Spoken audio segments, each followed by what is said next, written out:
Now let's talk about a little bit of my history and a little bit of few of the things that I've learned that helped me to become successful in network marketing. By the time I was 27, 28 years old, I was earning $30,000, $35,000 a month, which back in those days was a lot of money. But the things I learned helped me to do that. The things I learned, of course, about network marketing, that you can start with very little and build something incredible. That you start with one person at a time, and then 2 people, and then 3 people. First thing you know, you've got 4 or 5 people involved with you in your organization. You first start with 5 or 10 customers, and then 40 or 50 customers, and then 100 customers. And so that philosophy of building person by person is very, very powerful. And especially now that we're entering the 21st century, if you were going to give someone excellent personal advice, here's the best advice you could give someone if they said, looks like you're successful, what personal advice would you give me for me to be successful? And here's what you should tell them. There's going to be fantastic opportunity in the 21st century. Opportunity in the 21st century is going to be unlimited. But we've only just barely touched the opportunity. So for the world as a whole, I think the 21st century is going to be a tremendous century of opportunity. Someone said to me not long ago, isn't $1 billion a year in sales a lot of sales? And I said, yes, but compared to the world market, it's like a grain of sand on the seashore. How much is $2 billion a year in sales? It's like 2 grains of sand on the seashore compared to the potential market around the world. When we get to 3 billion, that will be like 3 grains of sand on the seashore. So I'd like to discuss some of Mark Hughes's philosophy. I'd like to give you some of the company philosophy. I'd like to give you some of my personal philosophy that I think will be beneficial to make this meeting here today very, very worthwhile. First of all, let me give you just a bit of the personal philosophy that really changed my life.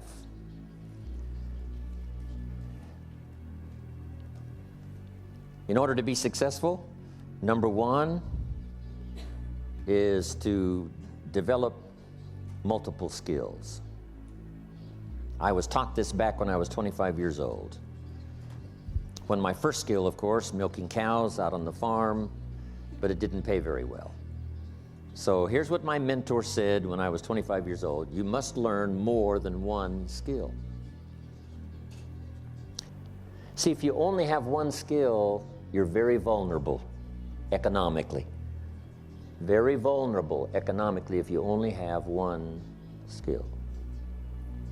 So you give people the greatest opportunity by having the teaching and the training to help people learn more than one skill.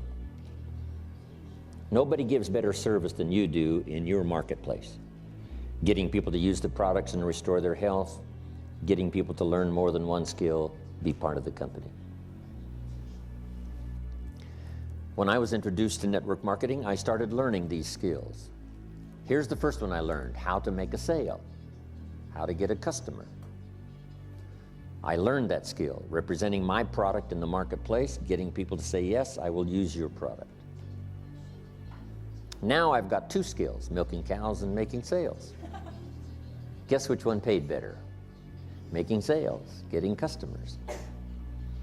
Then I learned to recruit, build an organization, invite people to look at the opportunity and to join the company. Now, recruiting involves just 3 simple things. One is inviting people to look at the opportunity. The first people I wanted to look, of course, was my friends and relatives. And I said to them, it's not important to me that you join what I've got. It's not important to me that you buy, but it is important that you look.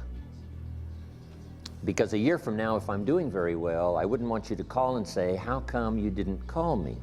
You didn't share with me this opportunity. And since I don't want that to happen a year from now, I'd like for you to at least look.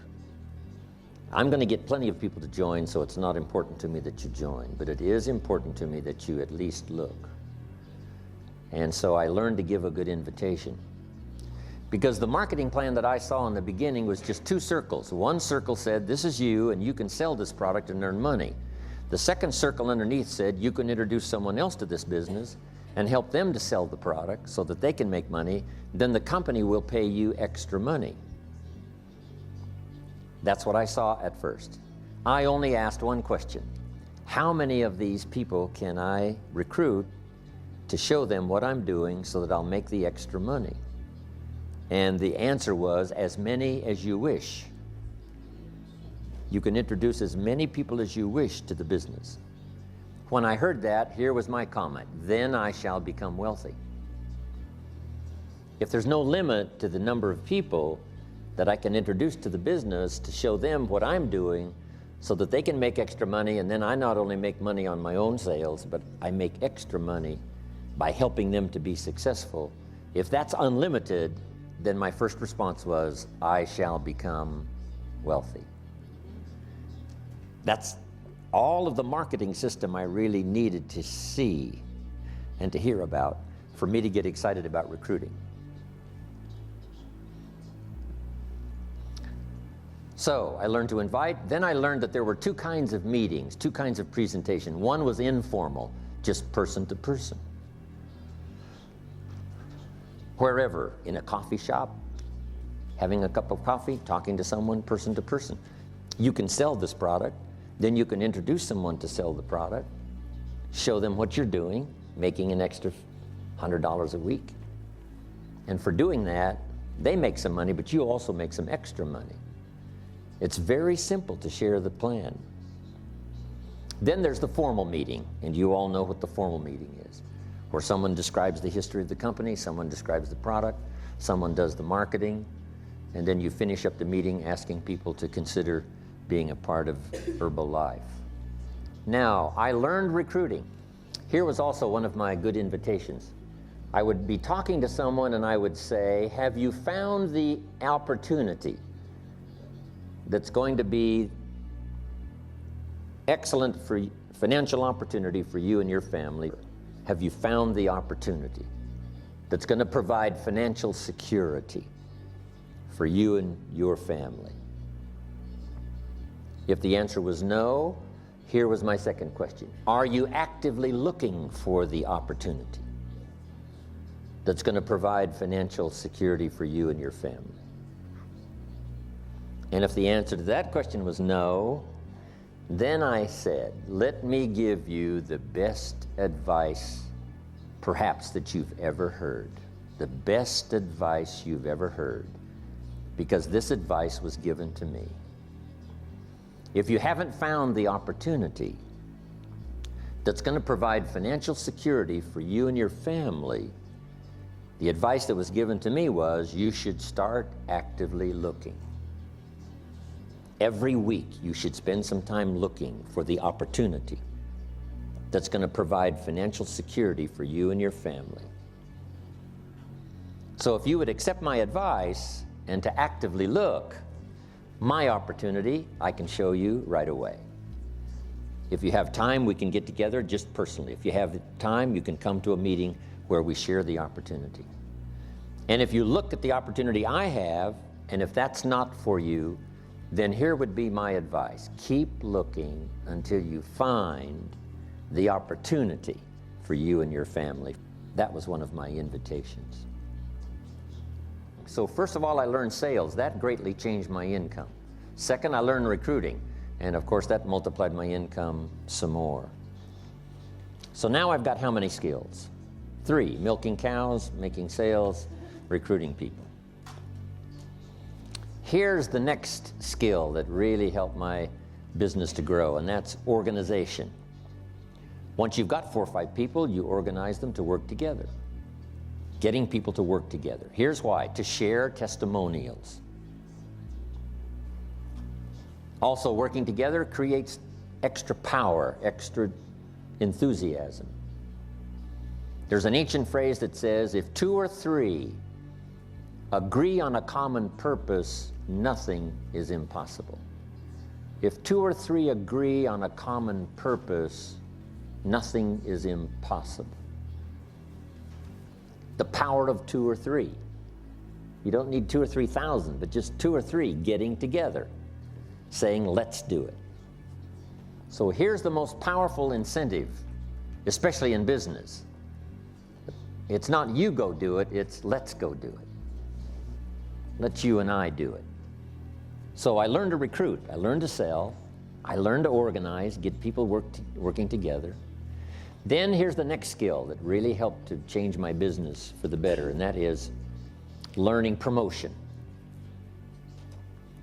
Promotion is several parts. One major part of promotion is recognition. So here's what I learned. The company will reward distributors for major steps of progress. You must learn to reward people for small steps. The company takes care of the big steps. But you've got to think of ways to reward people for just the small steps. If someone gets 5 customers this week, you've got to think of some way to acknowledge them, giving them recognition. So I learned promotion. Then I learned to promote the company events. So promoting little small things, if you reach this, here's what you will achieve. The small steps of progress, and then promoting the large steps of progress. So now I've got how many skills? Milking cows, making sales, recruiting, organizing, promoting. I've got 5 skills. Now here's the next skill I learned, and that was the skill of communication. Affecting other people with my language, my words. Using my language to paint a picture where someone could see something when I finished that they couldn't see before. Someone after you speak to them may say, before I met you, I was blind. I couldn't see. Now that I've talked to you, I'm beginning to see. What do we want people to see? Number 1, the problem. Because we're here to solve problems. Language creates the miracle of sight. Being able to see, because there's more than one way to see. One way to see is with your eyes. The other way to see is with your mind. Seeing with your eyes we call sight. Seeing with your mind we call insight. And here's what you can do with your language. Help people to see. Help them to see the opportunity. So first of all, we help people to see the need. You just have to say to your friends, you know, if you haven't thought about losing those pounds, I would advise you do, because here's what I've heard. And then you tell them the story. Dr. Jamie, others that share the story about how critical it is to be overweight. So we help them to see the need. Second, we help them to see the answers. Now, on the business side, you get them to see what they may lack in terms of financial opportunity. And those are good questions to ask. Have you found the financial opportunity that's going to provide financial security for you and your family? If you haven't found it, are you actively looking? Because we want them to see the need. Because you don't know what financial challenges may come this year, next year, next year. Better to prepare now to be financially secure than to take a chance with your fingers crossed. Now, here's the best way to illustrate the opportunity, both of the product and the business, and that's testimonials.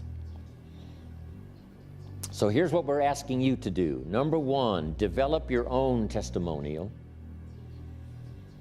about your success with the products. Develop your own testimonial about your success with the business. Now, especially in Herbalife, if you do the extra work, here's the first work. Developing contacts, getting the phone to ring, and you've already gone through that with flyers, ads, personal contact. Getting someone interested. Then number 2, getting them to buy. Now, after they have purchased the product, you now have the money. But that's not the end of the work. Now you must invest time helping someone to use the product so that you have an excellent chance to get a good testimonial. Now, this time that you're investing is going to pay off later. The time you invest in helping someone use the product may not pay the first day. Now, make this note: developing testimonials is hard work.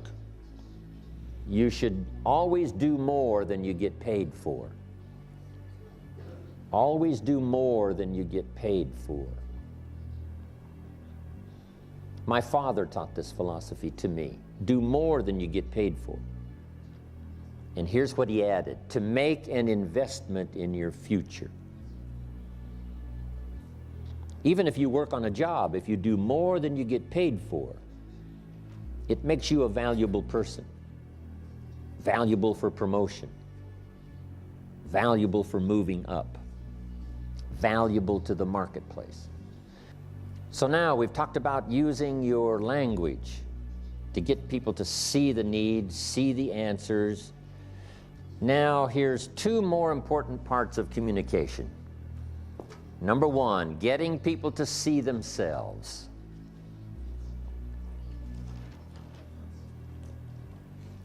The mistakes they might have made in the past. They've been careless with their health. Now they're overweight. We have to help people see themselves as they are. But here's now the miracle of communication: to help people see themselves better than they are.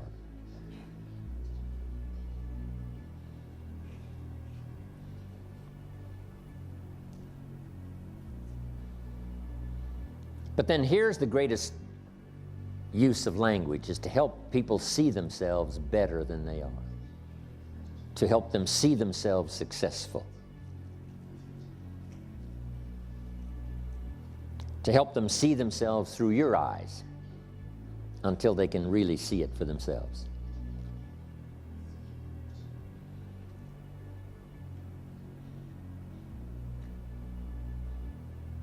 By language, we can take people into the past to review mistakes. And by language, we can take people into the future to see the promise of the future. My first teacher had this extraordinary ability to do that. When I made mistakes in my own judgment, he was quick to point it out. He asked me why I was not doing well when I first met him, and I said to him, I showed him my paycheck, and I said, "This is all the company pays. That's why I'm not doing well." And he corrected me and said, "No, this is all the company pays you." He said, "Doesn't the company pay 2, 3, 4 times this amount to other people?" And I said, "Yes." Then he said, "This is not all the company pays. This is what the company pays you." I had never thought of that before. Then he said, "If you wanted to double and triple this amount, wouldn't you have to double and triple your value?" I said, "Yes, I suppose so." He said, "Then that's what you should go to work on. You don't have to go to work on the company, you only have to go to work on yourself." It was so important by his language to point out the mistakes in my philosophy. I thought that my income was determined by the economy, and I found out that my income was determined by my philosophy.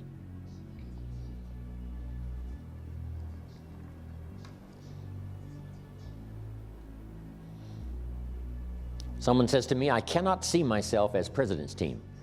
Then I said, "You need different glasses. You need to use my president's team glasses. Because if I loaned you these president's team glasses and you put them on, you would say, 'Yes, there I am, president's team.'" So that's what we help people to do, to use our glasses.